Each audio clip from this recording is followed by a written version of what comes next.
24 ঘন্টার মধ্যে আমাদের সহকর্মী জিয়াদ, পারভেজ এবং গাড়ি ছাত্রনিষ্ঠ দেশপ্রেমিক সত্যনিষ্ঠ দল কানানো এমন সাংবাদিকদের অভয়ারণ্য এবং মুক্ত সন্ত্রাসীদের গ্রেপ্তার এবং তাদের মূল্যবান জিনিসপত্রগুলো উদ্ধার করার জন্য তারা কাজ চলছে। প্রশাসন আইন শৃঙ্খলা রক্ষাকারী বাহিনীর নাকের ঢোকাতেই আসলে যে জঙ্গল সলিমপুরে যে সন্ত্রাসীরা প্রয়াস সেই প্রয়াসকে থামিয়ে দিয়ে তারা দেখাচ্ছি অন্তর্বর্তী সরকারের আমলে যখন কোনো রাজনৈতিক সরকার ক্ষমতায় নেই তখন এইভাবে সারা দেশে একের পর এক সাংবাদিকদের উপর নিগ্রহের ঘটনা আমাদেরকে উদ্বিগ্ন করেছে।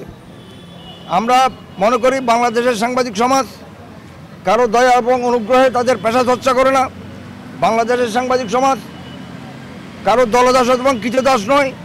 17 বছর ধরে ফেসিবাদের আমলেও বাংলাদেশের যারা নিরপেক্ষ এবং দেশপ্রেমিক সাংবাদিক তারা কারো পদতলে তাদের মাথা নত না করে সাংবাদিকতার সুমহান আদর্শকে ধারণ করে নিবু নিবু প্রদীপটাকে জ্বালিয়ে রেখেছে। স্থানীয় জনপ্রতিনিধি যার নাম বলা হচ্ছে ইয়াসিন মেম্বার, সে একজন ভূমিদস্যু ডাকাত, তাকে স্থানীয় রাজনীতিবিদরা প্রকাশ্যে তাদেরকে শেল্টার দিচ্ছে। কিন্তু কোনো নিউজ করলে চট্টগ্রামের পুলিশ কমিশনার যেভাবে আমাদের হুমকি ধমকি দিয়ে যাচ্ছেন এবং অনুরূপভাবে সন্ত্রাসীরাও একই কায়দায় পুলিশের বাসায় তারা কথা বলছেন। যারা মেডিকেলে ছিলাম তারা দেখেছি তার মাথার পেছনে 7টি সেলাই হয়েছে।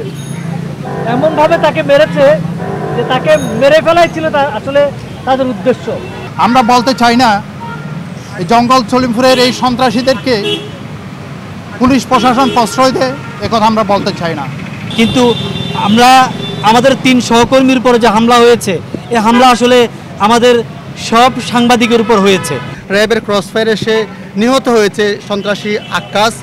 এরপরেও আসলে এই সন্ত্রাসী কার্যক্রম সেখানে সবসময় অব্যাহত ছিল এবং বলতে চাচ্ছি এভাবে যদি দিনে দুপুরে সংবাদকর্মীরাই যদি সেখানে নিরাপদ না থাকে তাহলে সাধারণ মানুষের কি অবস্থা।